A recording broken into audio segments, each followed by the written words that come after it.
It's a beautiful day in the neighborhood. Whoa, let's go.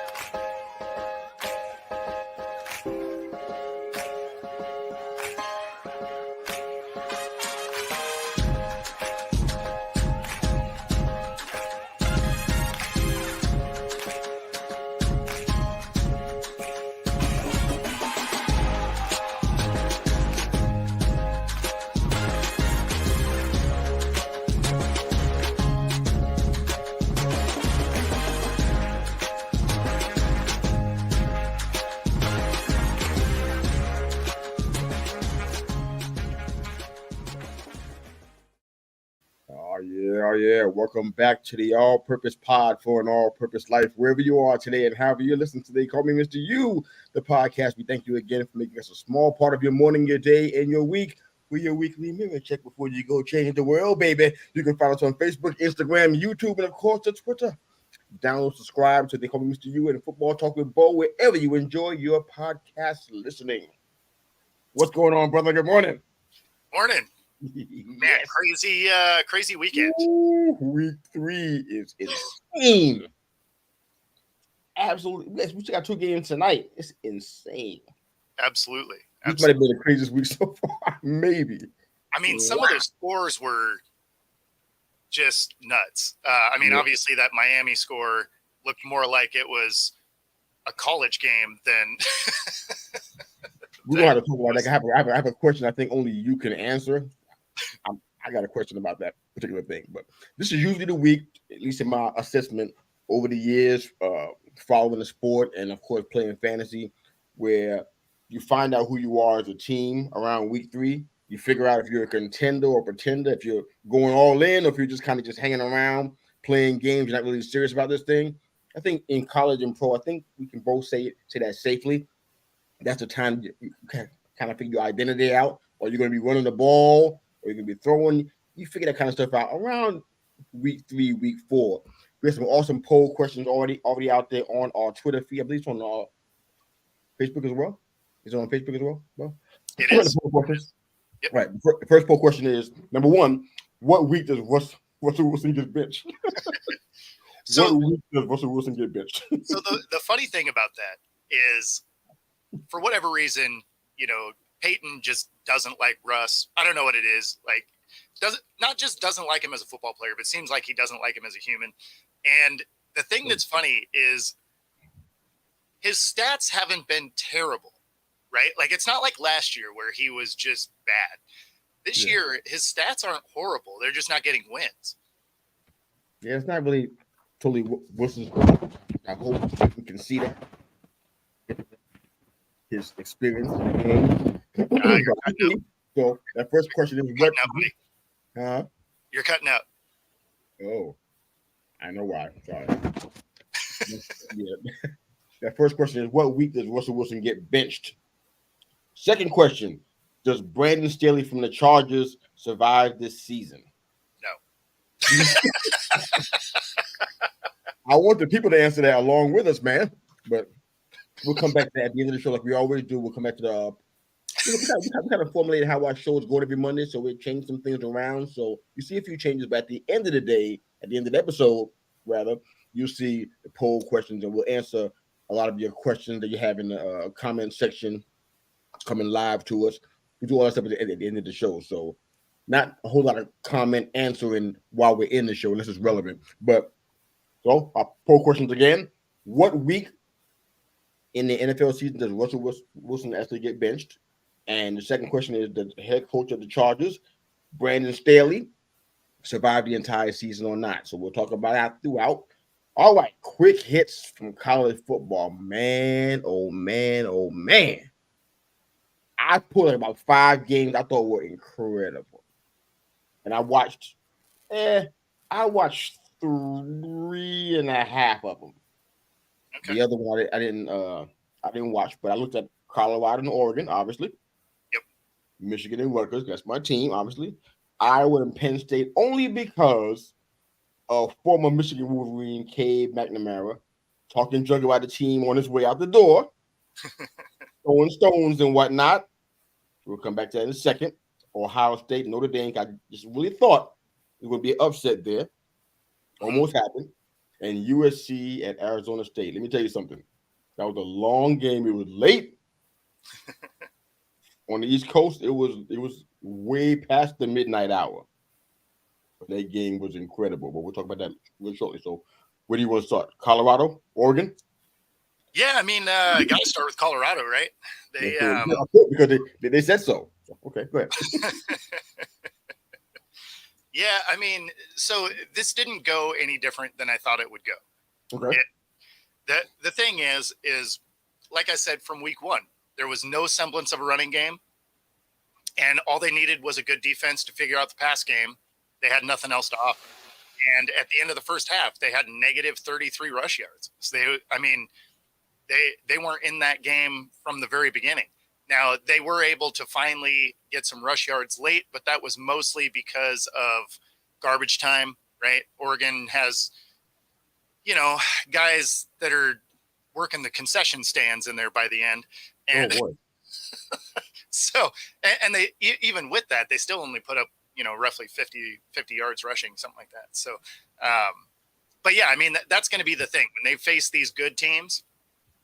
Not having a running game is huge. Obviously, when they lost their, receiver / corner last week, that was a contributing factor, but it wouldn't have overcame what happened to them on Saturday. I don't think it would have helped at all. Honestly, I mean, he would have had another target. They would have had their better corner out there. So I mean, it might have been closer-ish, but I mean, it still wouldn't have changed the fact that they don't have a running game, and ultimately would have gotten blown out in this game either way. And Shador wasn't very comfortable back there. Now, from what I saw, do you see a different game than I saw? No. Okay. He. So Travis Hunter can't fix that part. No, definitely not. I mean, he plays the team, but he plays two spots. The O-line. He doesn't play O-line. He plays two spots, but not O-line. Yep. And I wasn't going to help him out much, so we could say that. But Travis Hunter wasn't going to turn this tide. This was a whole different situation. And like we said before, we talked a lot about that, and I've had some spirited discussions on Twitter with folks about the team being more disciplined. Yep. People feel like that's not really a problem. I'm like, yeah, well, if you're averaging 10 penalties every single game, guess what? Discipline is a problem. It's actually a problem. And I felt like that was going to be a big deal going into this week. I think I said it last week. If I didn't, it must be the week before, but I know I said it somewhere that playing a team like Oregon, it's not going to be. It's going to be challenging for you to play teams like Oregon and USC who can stop the run. It's going to be a problem for you. You can't come inside and just blow somebody out. That's not Nebraska. It's not a two-win Nebraska team. It's not that. No, yeah. Huge two-win for the entire season the way they've been playing historically. But this was a wake-up call. What I hope happens is that some adjustments are made in the discipline department. Those penalties, you're not winning games like that. It's really hard to win when you give it up 85 to 100 yards in penalties. Yeah. It's really hard to do that. So I don't know what happens with who they even playing next. Do you know who they have next week? Next on their schedule is, let's see, we got. Yeah. That's all. They got USC. 30. That's what I thought. Okay. Yeah. So they're going to catch a couple of L's in a row. without question. And matter of fact, let's jump right to that game anyways, since we're there. They beat Arizona State 42-28. I think that most folks expected that to happen, but the game that I watched, I mean, when I read some of what happened afterwards, I feel like I watched a different game than everybody else. I saw a really competitive game. Mm-hmm. I didn't see a blowout. I saw a really competitive game. I felt like USC was kind of challenged with stopping the run. Yep. The Arizona State's running back was Scatterbo. He was running all over them boys. And he was like a little spark plug, a bowling ball, a wrecking ball for that matter. Mm-hmm. They couldn't stop him. He was just doing whatever he wanted to do, just running through people. So I was really encouraged by seeing that kind of performance. But aside from they dominated every aspect of the game except for, I guess, penalties and third and fourth down. They didn't dominate in those areas. There were times where they seemed to be the the least disciplined of the two teams, which is kind of surprising. Mm-hmm. You expect them, they've been together for a little while. They kind of know each other. They understand the scheme. I thought they'd be a little bit more disciplined, but unfortunately, I didn't see that really. The defense was kind of troubling. So I said that because I wanted to talk to you about that after we talked about Colorado because they got to play them. I'm like, okay, if defense is a problem for Arizona State, can Colorado capitalize on that at all? Because outscoring teams seem to be the norm with USC. I've seen it over the years. They just outscore the teams. Defense is not really involved in it the majority of the time. They just having a shootout and outscoring people. Yep. How's that going to play against Colorado, you think? I mean, it'll still play okay. Okay. And why I say that is because, again, they don't have a running game. So that defense gets to play a little further back, gets to play a little more aggressive on those receivers because you know they're not going to run on you. I mean, they don't have the ability to really do much, up the middle there. So it'll be fine. They'll be able to outscore them, but it'll be exactly that. Like, it'll be more of a track meet than, than this last week was, for sure. Good morning, Mom. Hey. Joining us today. This is Bo's mom, everybody. Yep. Strong supporter of the show. We appreciate her so much. Yep.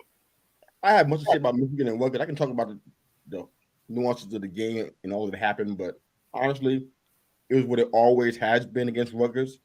We always struggle with them in the first half or first quarter. So usually first half. We always struggle with them. I don't know what it is. I think just a physicality thing.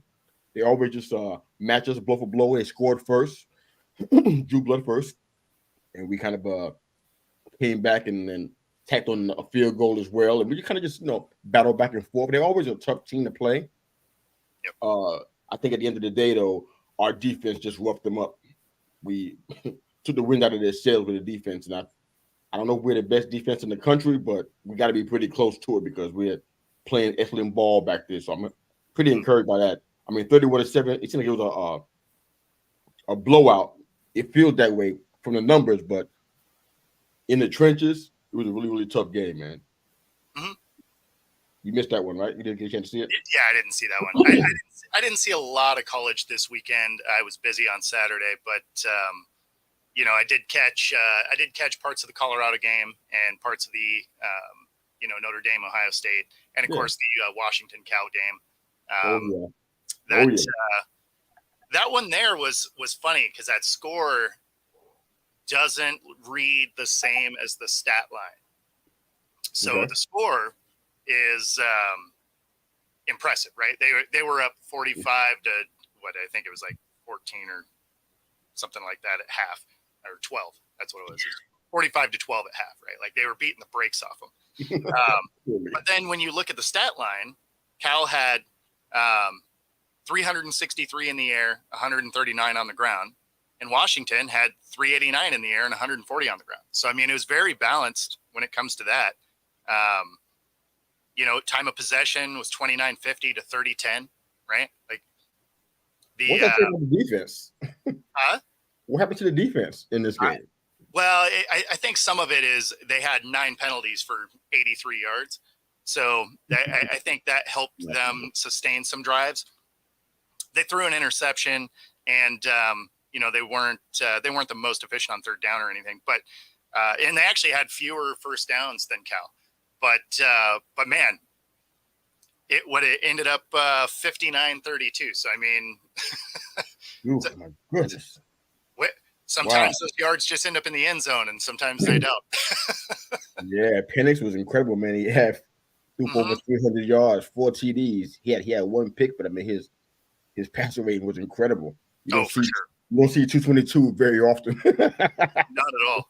Very rare, but they obviously throw the ball a lot in that offense. So that's good. I didn't get a chance to see much of the Notre Dame Ohio State. A few pieces. I was hoping that your boy Sam would go inside and throw 4 or 5 touchdowns like he's been doing, but apparently that didn't happen for him this time around. I'm not quite sure why he let us down. As far as the Iowa Penn State game, like I said, my only interest was that I wanted to see if Cade were going to back up all the talking he's been doing. Well, I didn't quite. Maybe I had on the wrong channel. But I didn't see that. What I saw on this channel that I was on was 31-0. Yeah. That's also on the channel I was watching. That means Penn State had 31 and Iowa had zip. So that whole coaching clause for Ferentz, yeah, it's not going to work too well. He's a goner because he already lost this game. Yep. And didn't score at all. So, I mean, they had the ball for 14 minutes in this game. Is that a record? I don't think it is, but it's not good. somebody did worse than this? I'm 14? Sure. I mean, probably not this year yet, but I'm sure they have. 14 minutes total? 76 total yards? If I was Cade, no respect, because everybody that leaves blue ain't my enemy and all that kind of stuff. I don't do all that stuff. If I was concerned, if you blue, you're always blue to me. But if I was you, I wouldn't be talking. Yeah. I'd be doing something else toward helping this team do better. Because I actually had them when we had our pre-season rankings. I had them battling for Iowa for the West. Okay. Now I don't want to do that anymore. I don't like that idea anymore. Yeah. Change it back.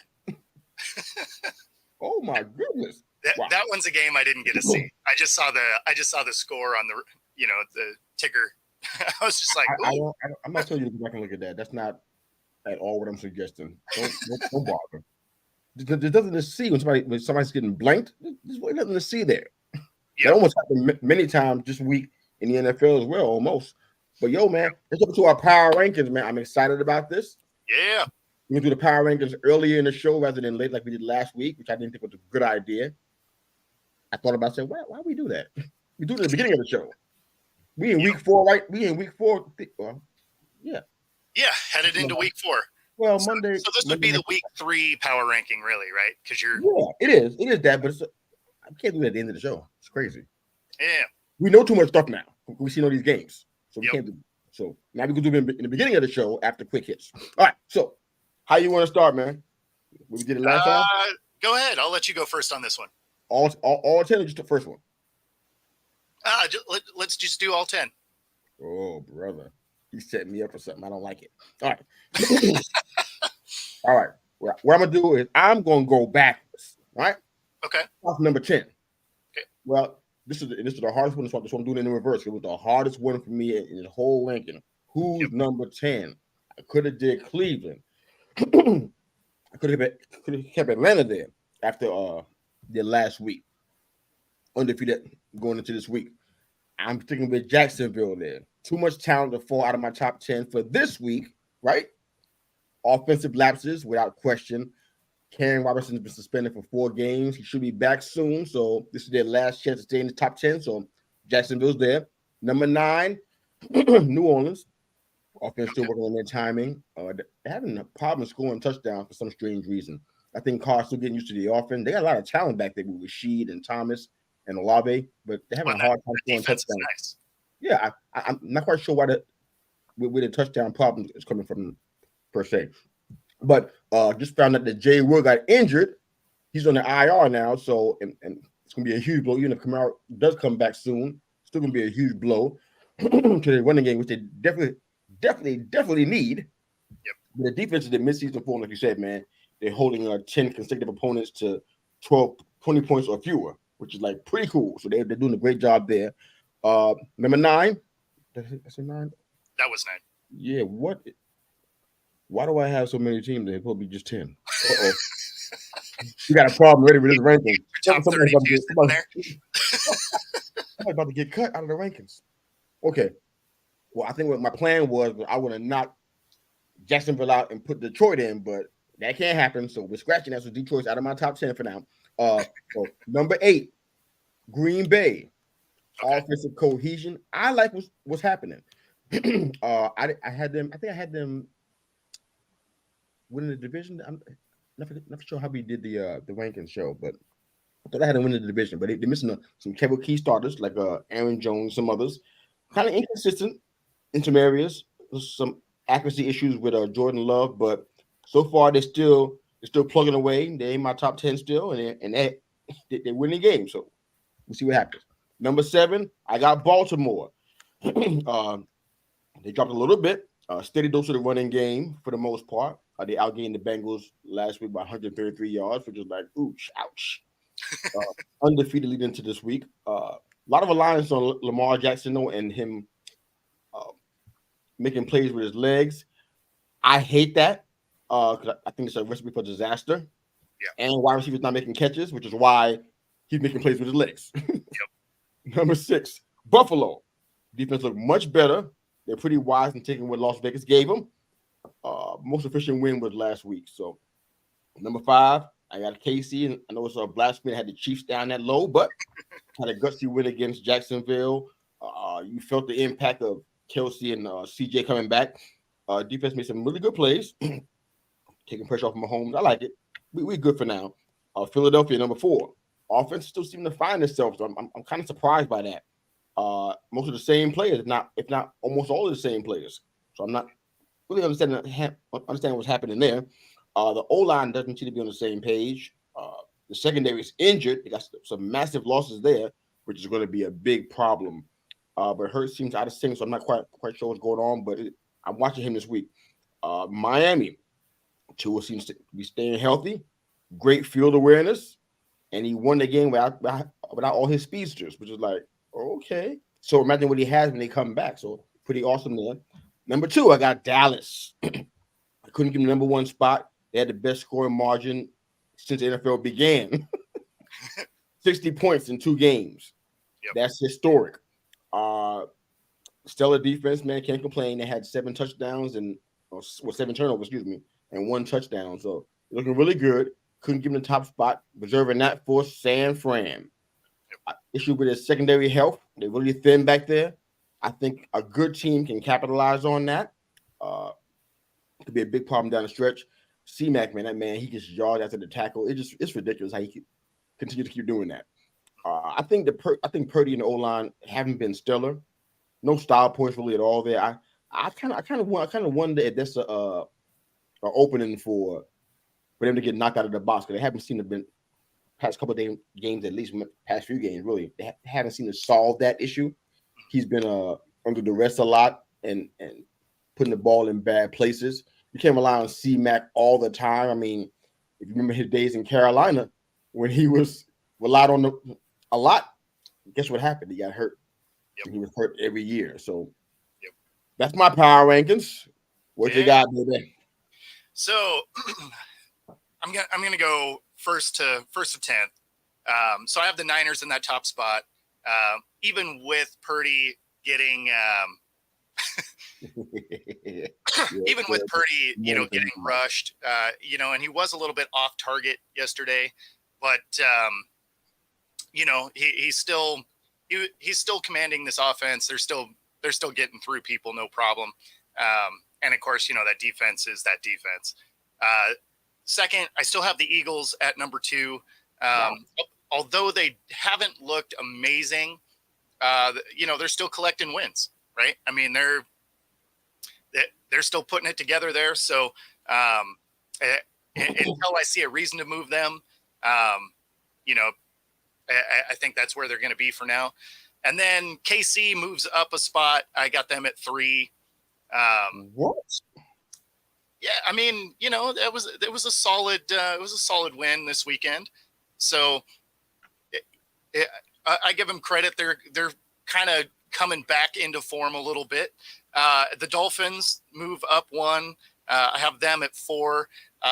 Tough to not have them advance a little bit after beating the brakes off the Broncos.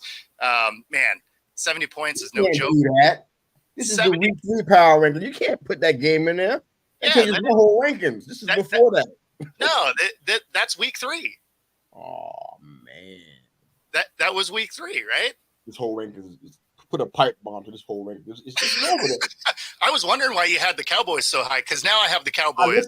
I left the games out because come on, man. Oh, I just didn't have Mondays in there because they hadn't played yet, right? But all of this weekend was week 3.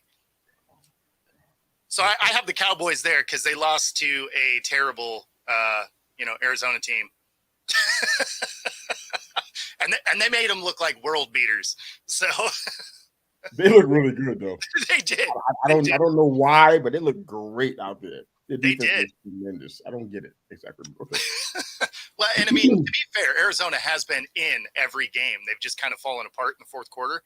And this time around, with the injuries to that Dallas offensive line, and of course Diggs getting hurt ACL tear, man, they made Arizona look really good. So I'm not super convinced that the Cowboys are going to be in this top 10 real long if that's the way they're going to play. Then I have the Ravens. Not much needs to be said about that. They're coming into their own a little bit. They're still not playing great football, but they're still getting, finding ways to win. The Bills after that week 1 disaster has shown that they're the Bills. Okay. The Browns, I still have them hanging around. I keep waiting for them to really start to click. What was that? The Browns are number 8 for me. Okay, great. Yeah, so I keep waiting for them to really start to gel. They got a lot of nice pieces, but man, they're just not quite there yet. But they're still winning games, even though they're not necessarily on the same page. So if they can bring everybody together, this could be a really tough team. I have the Lions. The Lions are, that defense is slowly coming along. The offense can score points. So I have them at 9. And then I have the Seahawks dipping into the top 10 this week because they're finding ways to win without an offensive line. And that is impressive to me. Yeah. I'm impressed too. Because, when you look at that team going into Sunday's game, they had 14 guys, not including IR players, on the injury report. So for you to get a win with 14 dudes that's 26% of your team is on the injured list. That is insane. So for them to get a win there was pretty impressive. So I let them slide into that top 10, 10th spot. That 10th spot is always a really tough one to fill because there's so many teams that are kind of there. That 10th spot is like they're that bubble team, right? Like there's elements of the game that you like, but usually by the time you get to 10, you're not like, oh, this team's a juggernaut, right? Like by the time you get to 10, there's holes in that team. All right. Well, now we got to talk about the elephant in the room. Some comments about the power rankings. When did you do your power? When did you do them? You did them like this morning? Yeah. So wait a minute. This is not what I thought we were going to be doing. Yeah. So I do mine. I do mine in the morning before the show because all the games happen, right? My whole power rank would have been totally different. Like extreme difference. Yeah, I was assuming just based on a couple of the games you referenced, I was like, oh, okay, he's doing week 2. But no, we did week 2 last week. I'm in the right week, but well, no, because we just did, week 3 games were yesterday, right? So I wasn't going to do power rankings for the week before. Aren't power rankings done when the week starts? Yeah. So had we done it tomorrow, then we would have done the power rankings for, because it would be the power ranking for this next week, right? From the games that just happened. Somebody just did the meeting, but it wasn't me. We both had power rankings, so technically it worked. Oh my goodness. Well, I promise all y'all that are listening to this show, we're not that incompetent. We'll have it straight next week. All right, so let's start off with TNF. I got to. So thank you for giving me a little bit of time. You get the same latitude with the Seahawks coming up a little bit, but I got to go here with the. That's why I got this big. That's why the 28 ounce is here today. That's why. This is because of TNF. It's the only reason why it's here. I don't need that much coffee, but TNF brought this on. All right. Help me out with this part because as long as I've been watching football, I always felt that there was at least a code of conduct when it comes to how you do things. I kind of felt like it was like, you know how when your boy Shador in Colorado put his finger in the guy's eye from last week, guy rubbed foot the wrong way, like, oh, you breaking the code. Everybody got their eye up. You got guys over here on the Niners talking about DJ's contract. on open mics talking about how much money he made, how much he got in his pockets. I'm like, is that what we're doing? It's not about the game. It's just kind of going into the game because I'm seeing a little bit of a pattern with the Niners that Niners fans don't want to talk about. Seeing like, they call his salary unbelievable and said that it's a travesty. A travesty. What a big word for you to be using. His contract is ridiculous. And guess what? All these guys that said that stuff, nobody gave their names at all. All were considered anonymous. Yeah, of course not. Anonymous. I'm like, I wasn't the biggest fan of DJ's contract, the money either. Sure. But I knew that it wouldn't matter in about 3 weeks because the next quarterback was going to come out and obliterate that number. So it wouldn't matter. Yep. I didn't think it was that big of a deal. I mean, wow. These guys sitting talking about these guys' money. I'm like, is that what we're doing now? And it's not that they were lying. Like, I thought it was too much money, but I don't know why other players are talking about someone else's money. Like that shouldn't be a thing. Well, why be ashamed of the truth? Why are you hiding your name and face? No, that's what I'm saying. Like, if you're gonna say it, say it. Somewhere in my Twitter feed. I don't know where it is because it's too far to try to find it. And searching on Twitter is not really something that seems to work very well. Nah, somewhere when he got that money, I made a comment about it. Somewhere in my Twitter timeline history, I made a comment about that money. I'm like, wow, it's a lot of dough.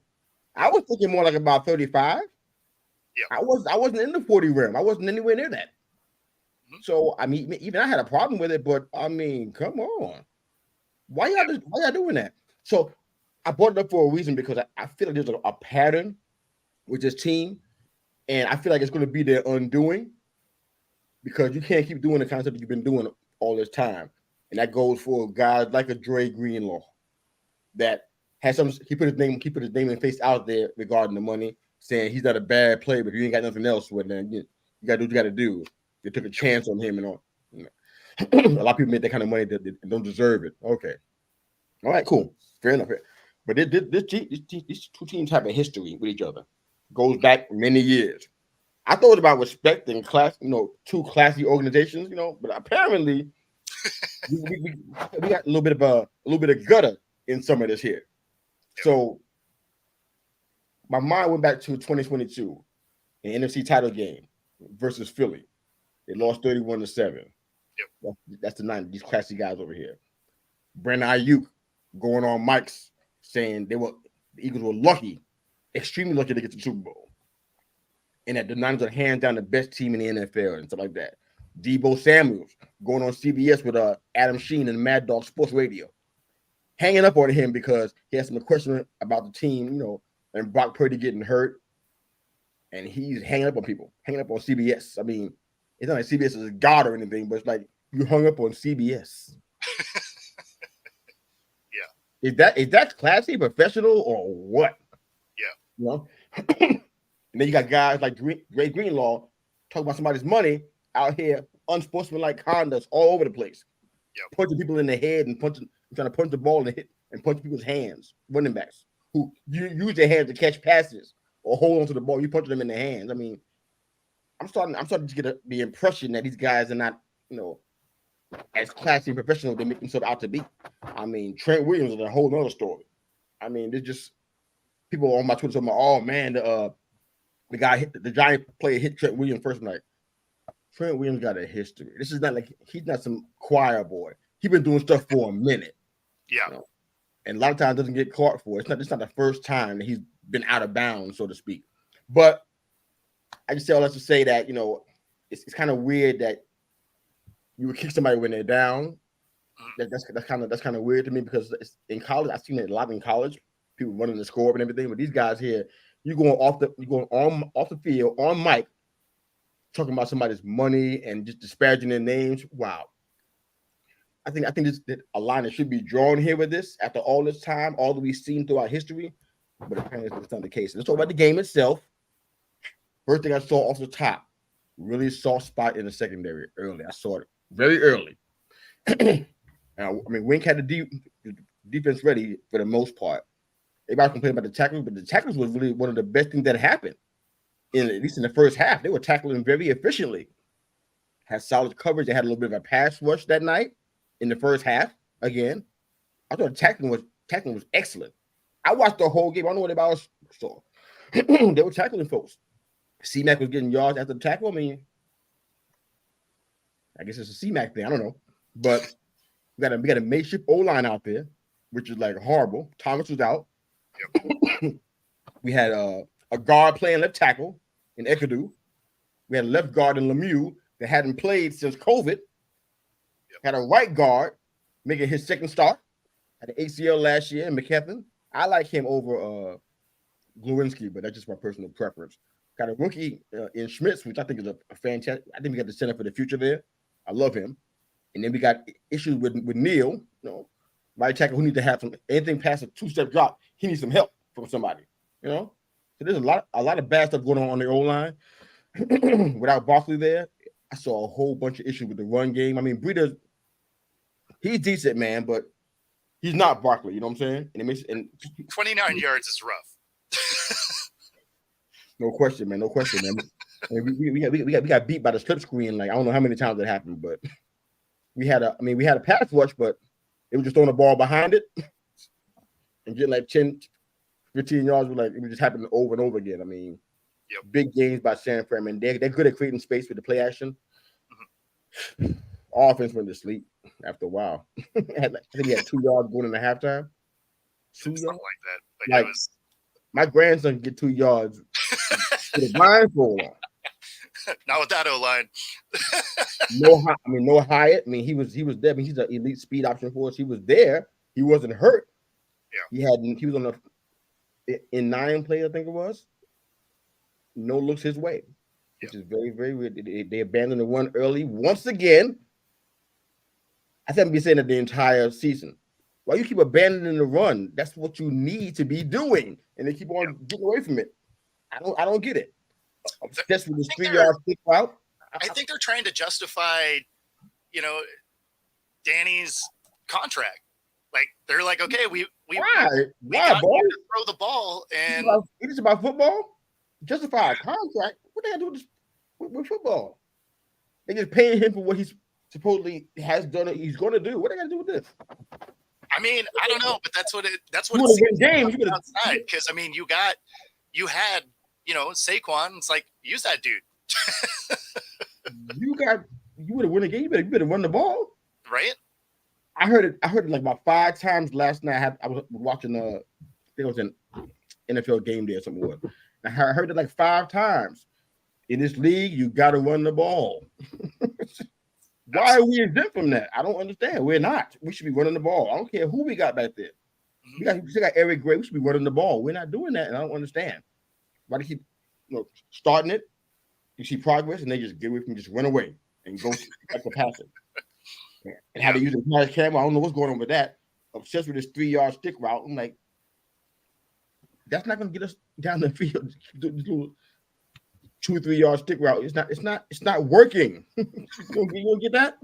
And then we had a whole bunch of issues with the play calling. Yeah. If you hear the name Sean Hockley out of my mouth more than today, you know that what I'm saying is right, because he is not Ed Hockley. We know him for his muscles. Yeah, right. To referee correctly. That's how we know Ed Hockley. His son Sean is an aberration. He's not that. And every time he's in the game, we always hear something bad about the play calling. And he showed up in the Niners and Giants game big time. You can say we lost by 18 points, I think it was, 30-12. But yeah, some of that I give Sean Hockley the credit for. I mean, some of it is you guys couldn't get off the field on 3rd down either, though. I mean, they were over 50% on 3rd down. That's not great. Didn't design any run for DJ. I mean, this is what he does. Yeah. This is why he got some of that money, because he's a mobile quarterback that can make plays with his legs. They didn't have very few design run plays for him. Even the Niners were like, why didn't they do more of that? We were expecting it, and they didn't do it. Yeah. Our opposing team said that. Guess what? It's not an overreaction, man. Let's move on, but we are the worst team in the NFC East, period. And I'm saying that I'm the one saying that. the Commanders are better than we are. Yeah. Good God. Yeah. I actually said that with conviction. This is a joke. Let's move on, brother. How you feel about the Texans and the Jaguars yesterday, man? Wow. Are you shocked by that? Yes. Yeah. It's and I'm not shocked by the Texans putting a good game together.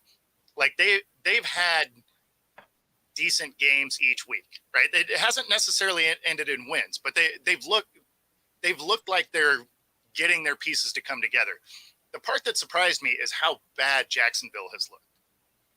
They man, that team has some problems. Like there's you know, they're going to have to figure it out soon, because otherwise they're going to find themselves on the outside of the playoff picture.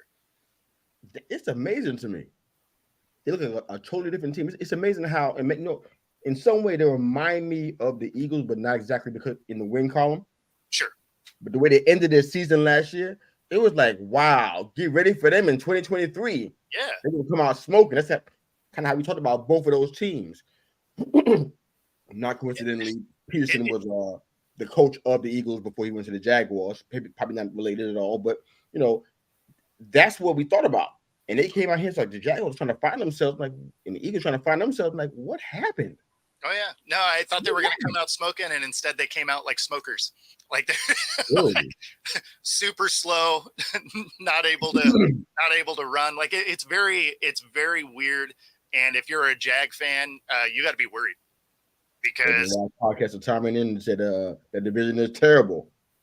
Yep, Jackson's kind of running on grace right now. They should be taking advantage of this bad opportunity, but they don't seem to want to do that. The Texans came inside there and smacked them around. Oh yeah. Quite frankly, they dominated them. Yeah. That score should have been a lot worse. They dominated them. And I'm like, wow, what's next for them? That's going to be interesting. Here's the game you want to talk about. I'm gonna let you go with it, man. The Broncos and the Dolphins. This college game that took place on the NFL field. Dude.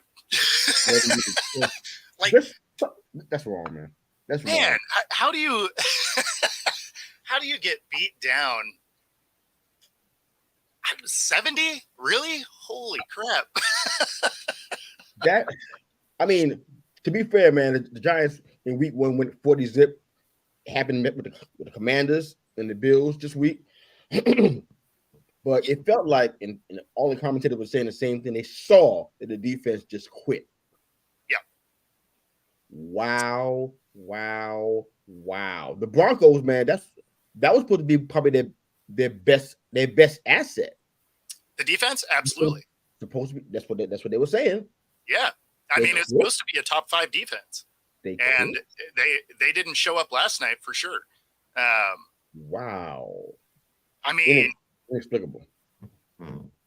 Absolutely insane. I gotta look up the stats just because I can't even remember them. They were so ridiculous. So on the ground, 359. In the air, 376. Yeah. And then on the other side, the Broncos had 69 yards rushing. Was Javonte playing? That man is way better than that. Was he playing? Was Javonte in the game? Yeah, I believe so. Yeah. What? Yeah. He I love you some Javonte Williams, but 11 carries for 42 yards. That's it. Oh God. Yeah, no, it's I mean, and I can't really fault Wilson on this one, right? Like he was actually relatively efficient, 23 of 38, 306, a touchdown and an interception. And if you look at Tua's numbers outside of the touchdown difference, right? He was 23 of 26 for 309. So I mean, very similar yardage totals. He just happened to have 4 touchdowns instead of the one and an interception. But this one is solidly on the defense. I mean, that's okay. That's fair. 726 yards. Good guy. That's fair, Bo, but those numbers are weird because Tua didn't have to throw that much because 4 of the touchdowns was to Mostert. I think most of them were rushing touchdowns. So he didn't throw that. I mean, when you're rushing for 350 yards, I mean, wow. Where is your defense? Wilson had it on the bus? Wilson had to throw, So, For oh sure. my goodness, wow. Okay, so these guys clearly ran the score up because, I mean, how else to describe this? Why was this a good thing? Why did they do that? I mean, so I look at it this way. I never care if a team runs the score up. You don't want them to run the score up? Stop them. Simple as that. I've heard you say that. I want you to say it out loud so we can all hear it again. Yeah. I mean, you're out there playing football. You don't like it? Stop them. Prove you're the better team. I guess I'm just hoping for the mercy rule. I feel so bad for them. You know what? I've been on both sides of a beatdown. Like I've been on a team that got smoked, and I've been on a team that put up 60+ points. And wait to hear the details. What's that? I can't wait to hear the details. No, I mean, I've just been on both sides of the coin. I'm just not mad at it. Like, if you're getting beat down, it is what it is. Tighten up them cleats, get back out there, try and stop them. Don't let them keep going. So I never really get that mad at it. It's just like, okay, you do your thing. I mean, I ain't gonna say,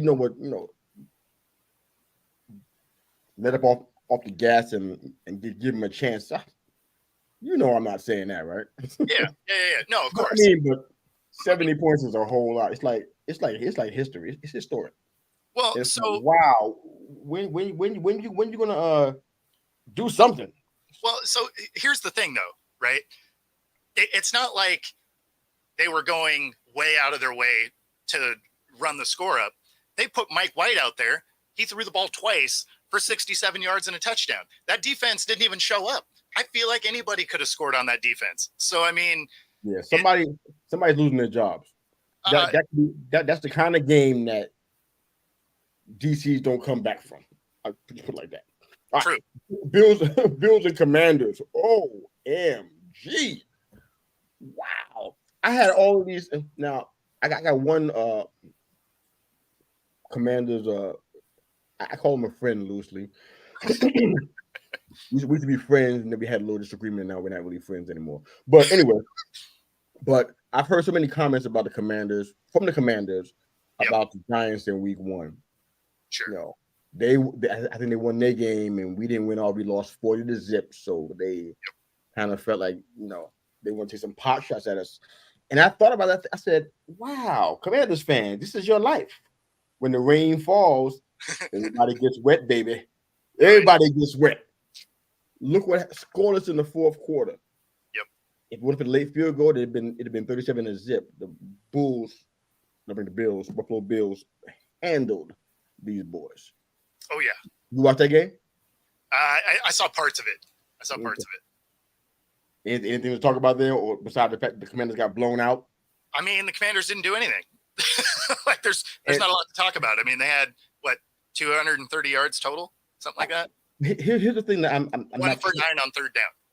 I don't think we can break it down. I want to move on to the Colts and Ravens, but I don't know if we can break it down. But it felt like the parts I got a chance to see, it wasn't a whole lot. I had to see highlights because of where I am locally.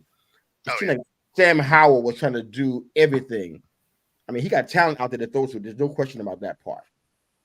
T-Mac he's a real talent, but he was doing everything. It felt like by himself.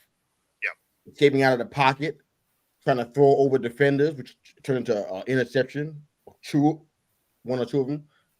It felt like he was trying to do a whole lot by himself. Is he going to get the blame for this, or just a team thing, or is Howard getting the blame? This is a team thing. I mean, because they lost in every phase of the game, so this is going to be one of those, film day today is going to be rough because there's not going to be a lot of we did this well. It's going to be, what are we doing? Wow. Okay. Just to be clear, the Commanders got beat down. Just in case anybody missed it, 37-3 in the Bull by the Bills. They got beat down. Just so in case anybody missed that part of the show. We go back watching on YouTube, but you probably hear me say the Commanders got beat down by the Bills. 37-3 was the score. Just so so Colts and Ravens. Yep. This is the one right here. I was concerned about this game for a couple of reasons.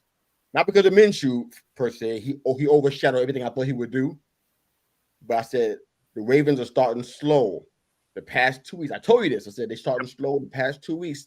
They ain't the only team, but they one of those because you had them picked to go all the way to the big dance, right? Yep. Slow start, 2 weeks in a row, can't score. Yep. Receivers can't catch. Lamar can do it all by himself again, like we were talking about a little earlier, making plays with his legs. Can do it all by himself. Mm-hmm. He ran in 2 touchdowns for a score. The pass game was ineffective to say the least. Fumbles at the wrong times. I mean, that's the difference in the game right there, because statistically, just about every other category, the Ravens were the better team, but fumbles and bad spots ends up being the difference in that game. I mean, turnovers generally do, right? Like if you lose the turnover battle, a lot of times you lose a game. I don't like what's happening out there. Mm-hmm. I know it's a new offense, and you got to give them a chance to deal with that, but it feels like something else is going on here. It doesn't feel like it's just the Monken's new offense. It feels like it's something else going on. You can't catch passes. That's the fundamental thing that receivers do. Yep. What they got to do with Ty Monken? You got to catch the passes, right? Because you are a wide receiver, right? You're receiving the ball, right? It's not, and it was just so much of that. I'm like, and not just this game, but the first 2 games as well. If you rely on Lamar to win with his legs, man, he's gonna be tired by week 8. And usually that's when he goes out on an injury for several weeks. Why? Maybe because he's tired of carrying the team on his back all by himself. And I was going to say he'll be retired by week 12 or 13. Yeah, having to run and throw and do everything while everybody else stands around like a bunch of idiots. Yeah. What is happening? Your prediction looks really bad right now. I mean, I don't think they're going to Super Bowl. I don't think so. It's tough to say because nobody's looked sharp, really. Outside of the Niners, like the Niners have looked pretty sharp overall, but compared to the league, they're still not quite what they were. But I don't know what it. I mean, we don't have time to discuss this game, but the Browns, man, yesterday look polar opposite than what they did the week before. Yep, they didn't look bad. No. I mean, they were in that same division. Yeah, no, they had a solid game. They had a solid game.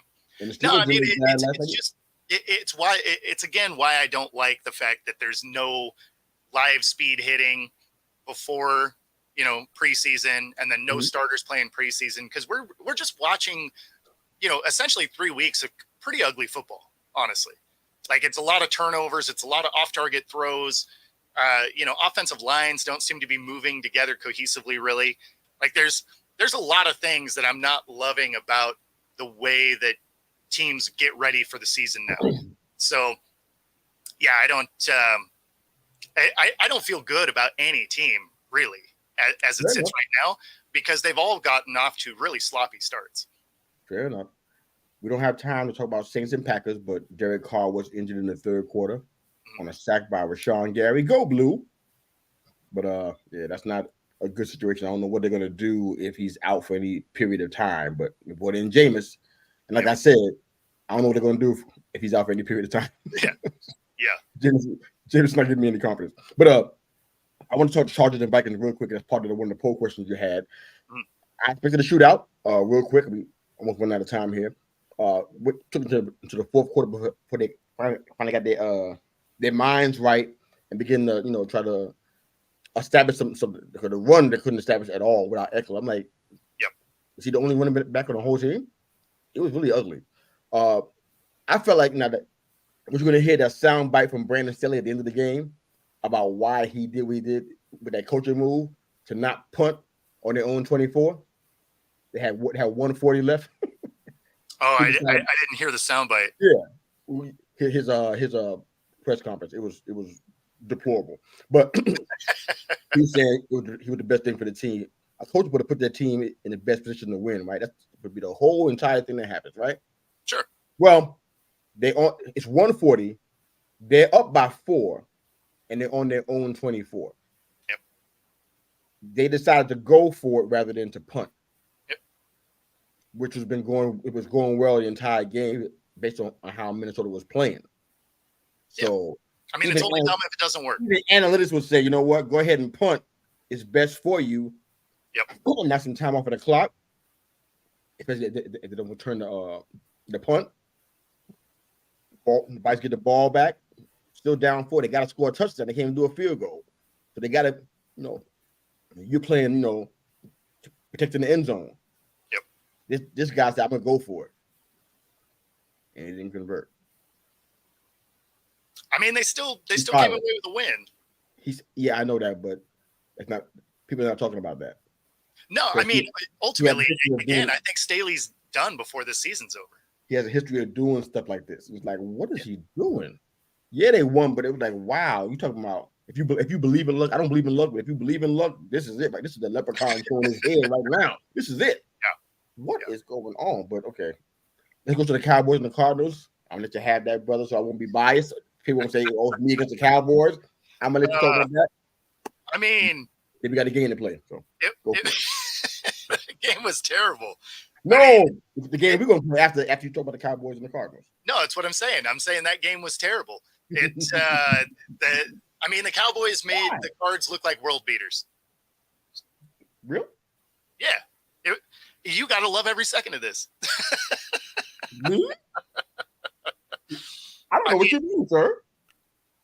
The Cards, they rushed for 222 yards, man. Like what happened to that, amazing Dallas defense? What's going on there? They're averaging 7.5 yards a play.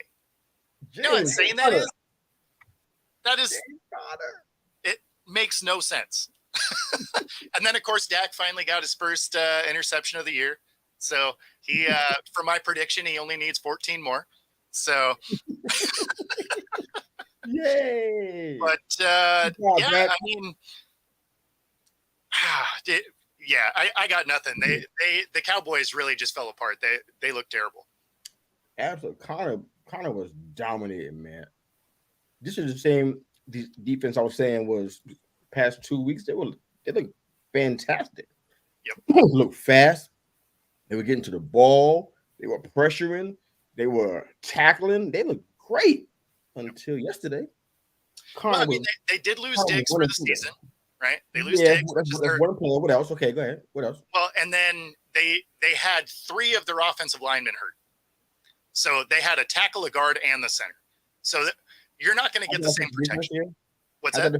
How that affect the defense? I missed that part. It doesn't affect the defense, with the exception of the fact that if your offense can't stay on the field, your defense gets tired.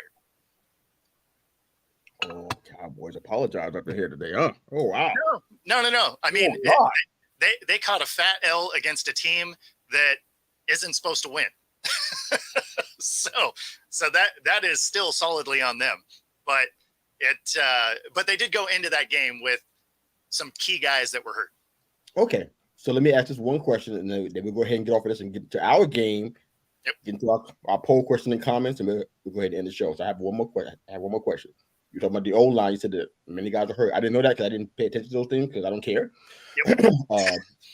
But at the end of the game, you're down 12 here now. Mm-hmm. You got about, I think it's about 3.5, 4 minutes on the clock, right? Yep. Dak got the ball in his hands. Now you got missing O-line guys, you say, right? Yep. So that means that your O-line is compromised, to say the least, right? Of course. Tell me why you hold on to the ball so long then. Why you doing that? Sometimes it takes a while to find the right defender to throw it to. Get out of here. Get out of here. Dak is supposed to be a running quarterback too, right? What happened? No. You got to score twice. Sometimes you got to score twice. Why you killing the clock when you're down 12 and you got to score twice? So, sometimes you have to go through your progression. 10-yard line. Tell me why that's happening. Because it takes time to find the right defender to throw to. And if you can't do that, what do you do then? Time is of essence, man. Yeah, if they're trying to keep a hold of the ball, then he should scramble, try and do something. This idea, expound on that. He should scramble. Yeah, try and create something. Why did he do that? I mean, it's Dak. So here's the thing with Dak is he is Kirk Cousins with more cameras on him. That's what he is. Like, he's all right. He's not great. He's not elite. He's an above average quarterback. That's it. We can do this all day long, but I got nothing but adrenaline. This cannot be explained. Maybe somebody on one of the other shows is explaining it better than I can, but this can't be explained. 4 minutes is a lot of time. It is. And yeah, the Cardinals defense was playing lights out. No question about that stuff. But I mean, at the end of the day, if your O-line's not doing great because they're hurt and being placed with somebody else, what you doing? Yep. Look, he had plenty of time back then. Nobody was coming after him. The O-line was doing a great job protecting him.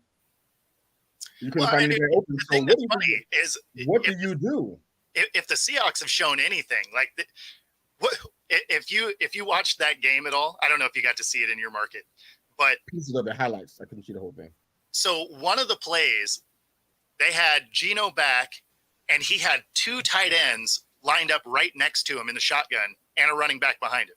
Like, these are the kind of things they were designing to protect Geno because the offensive line is hammered, right? So if you were going into this game as a Cowboys, knowing that your offensive line is compromised, you need to do some stunts to help protect the guy. So, yeah, it's that being said, you really can't change bad decision making.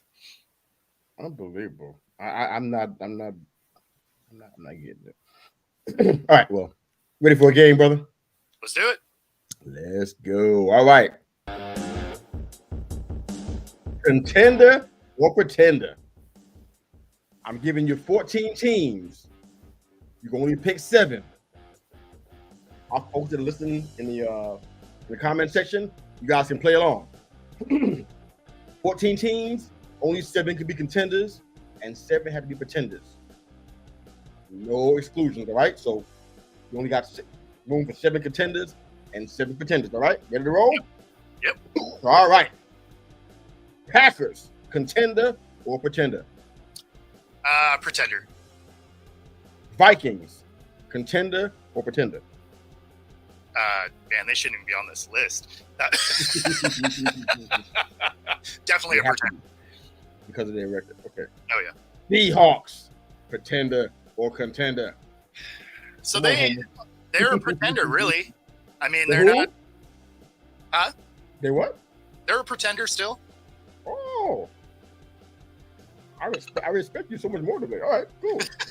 The Bucks, contender or pretender? Definitely a pretender. All right. Bengals, contender or pretender? I mean, they're a pretender now. Wow. 49ers, pretenders or contenders? Oh, contender for sure. The Dolphins, Contender. Contender? All right. Philadelphia Eagles, contender or pretender? Yep, contender. All right. How about the Buffalo Bills? Contender. Yep. All right. Your Ravens, how you pick them? I mean, they're a contender, but I don't love the brand of football they're putting out there yet. All right. We only got a few more left. Cleveland Browns, contender or pretender?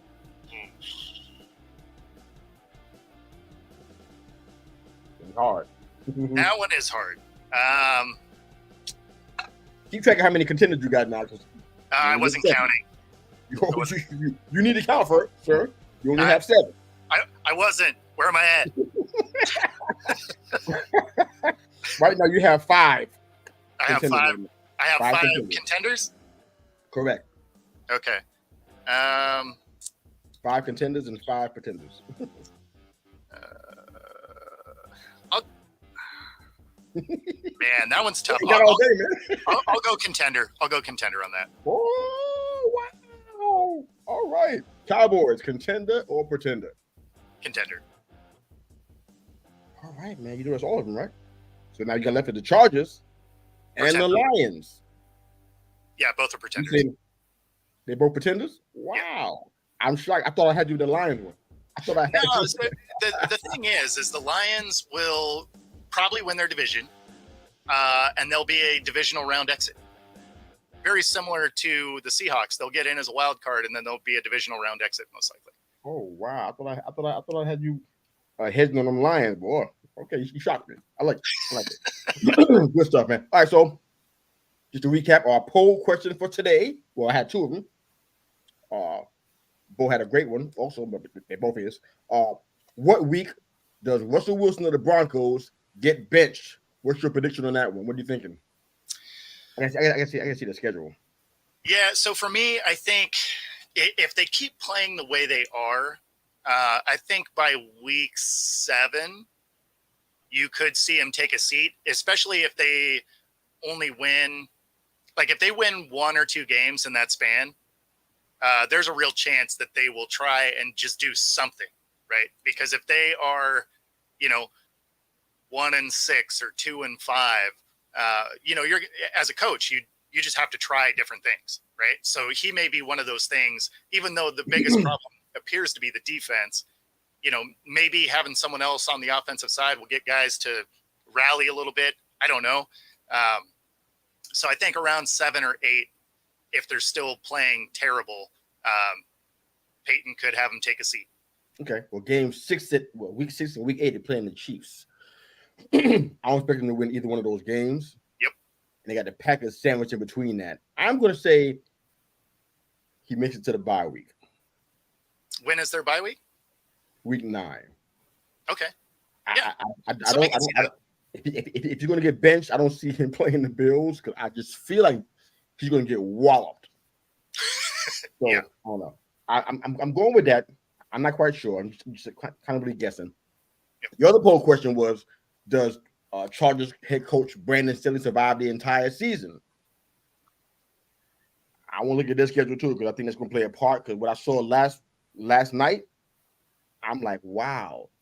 He went on and he was determined to sell that story that that move was the best move for them. Like, Yeah, I mean that's the thing is he's finding ways to take L's even in a win, and so it just doesn't say good things about him being able to stay in there. Even before the season, I thought that he was going to end up not being the head coach by the end of the year. So I still think that's going to be the deal. I think he loses his job. Kellen Moore is the guy for, as interim head coach. Then they can figure it out from there.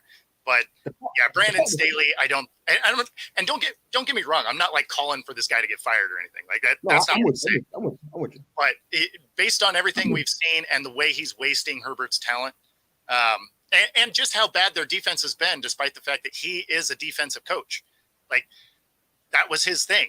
So for them to have such a terrible defense doesn't make any sense. So yeah, I look for him to probably, especially if they continue losing.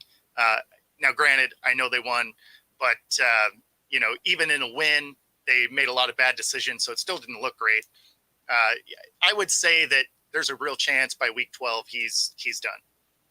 They got some really tough games coming up. They do. They got the Raiders coming up next. Never know how that's going to go, especially in the division. I mean, they'll win that game. They'll win that game because they still don't have a good defense, the Raiders, right? They still don't have a good defense. And if you looked at the game yesterday, Garoppolo looks like he's over his skis all the time. I hear you, but I don't know that. I don't trust that as much because one field goal and you can win the game over somebody you should have beaten. We've seen that this that's week true. Too. Cowboys and the Chiefs after that. Yep. I don't like their chances. No, those are both L's. A few weeks down the line, I think on November 12th, they play the Lions. Matter of fact, after they play the Packers, I'm not even sure that that's a win for them. The way the Packers been playing, there's a lot going on here. I mean, I don't think Steelers going to make it. If he does make it, then he got pictures of somebody because there's no way he should survive this entire season. Not with the decisions he's making right now. But let's go ahead and jump to our comments, man, before I start losing track and talking about these guys all over again. we'll never get out of this. All right, Herb and Watch Podcast. Good morning, guys. We love you and thank you for your support. The Herb and Watch Podcast is, of course, live every Tuesday evening at 7 p.m. CST, 8 p.m. EST. You can find them on YouTube channel and, of course, also on Twitter as well. Fantastic show. Two brothers, man, that are getting it done. I said I can't wait for the Washington, USC, Oregon games. I'm excited about them being in the Big Ten. I'm very excited because we need a shakeup if we ever needed one before. We can't sit here with these guys that are just routinely beating up all the time. That's boring. Let's make it fun. Let's stir it up. So I'm loving this. All right. Urban Rodgers, they're on a roll today. I was for like 50 in one game. Yeah, that's not going to happen. Oh, yeah, the power rankings need to happen at the beginning of the show, and of course, after all the games have been played on Sunday. Apparently, according to my partner here, Bo, I'll do it too early. So. Ooh, the shade that Bo would get is so funny to me. And then it continues. Yeah, no, I did mine about 4 o'clock this morning. Yeah. That's fair. I would have based it on yesterday's game. I should have done the same thing. We didn't discuss it in the production meeting, so okay. That's on me. That's on me. I'll correct it for next week. No worries. All right. Yeah, I don't know about this one now. I don't think they're trying to give it up on purpose. Honestly, I'm not even sure that these guys are trying to tank. It doesn't seem like that's their goal. The dudes on the field don't look like it. When they're tanking, it has a certain look to it. You know, that's not what's happening right now. So I don't know if the Cardinals have totally given up. I don't know. No, I don't think they have. I mean, they've played tough in each game, and then they just haven't been able to play long enough, right? Like they just haven't been able to close a game out until yesterday. But yeah. I mean, they can get the number 1 pick and not pick Caleb, right? They can do that. Yeah, because they're probably not picking him anyway because of how much they owe Kyler. They're probably just going to go get Marvin Harrison Jr. and then shop that second first pick because they have the one from the Texans, and they can probably get a ton of pieces for that second overall pick that will ultimately be Caleb Williams or any one of these quarterbacks coming out. Yeah, I have no idea what is going on over there, but they played good yesterday. Very good. Good morning, Back It Up Binge podcast. Good morning, brothers. Hey. Great to hear from you guys. Thanks for jumping in. I don't know what's happening here. I don't even understand what that means. We're talking about that one offline, man. I don't know what that means, man. I don't know what you're saying. All right, but yeah, we've been here. Yeah. Matter of fact, a commentator mentioned that yesterday, that Water wasn't even in the game. Imagine if he was there. Is it possible they could have scored more than 70? Oh, man. Could they have hung a C note on him? That would have been amazing. That would have been the worst thing that ever happened in the NFL. I don't know that. No. That's what I'm saying. Like, that would have been the ultimate dumpster fire of a game. I don't know what kind of impact would that have had if it was 100. In fact, you know what? That's our post-game poll question. I'm putting it on Twitter today. What would happen if they scored 100 points? How would that affect the league? I mean, I feel like on defense, so many people get fired. If you give up 100 points, holy wow. Absolutely. Wow. Okay. That's fair. Mike White was the backup. Yep. I didn't know that part. He took a knee rather than kick a field goal. I couldn't see the whole game. I was just getting highlights. Wow. If that's true, that's a problem. Here's a question from the Herb and Lodge podcast. Is Eric Bieniemy going to work out in Washington? I mean, time will tell. When he went there, I know that his time in KC was a nice cushy deal. Pretty sweet to have that kind of situation going on. Personally, I didn't like the move to Washington. I said, yeah, they got a lot of turmoil going there internally. You want to have less distraction, especially for somebody who had been waiting so long to have a head coaching job. You know what I'm saying that you go there and you don't really have an established quarterback, number one. Yep. You go there and you have key guys that are injured on the defensive side, and in fact, the offensive side too.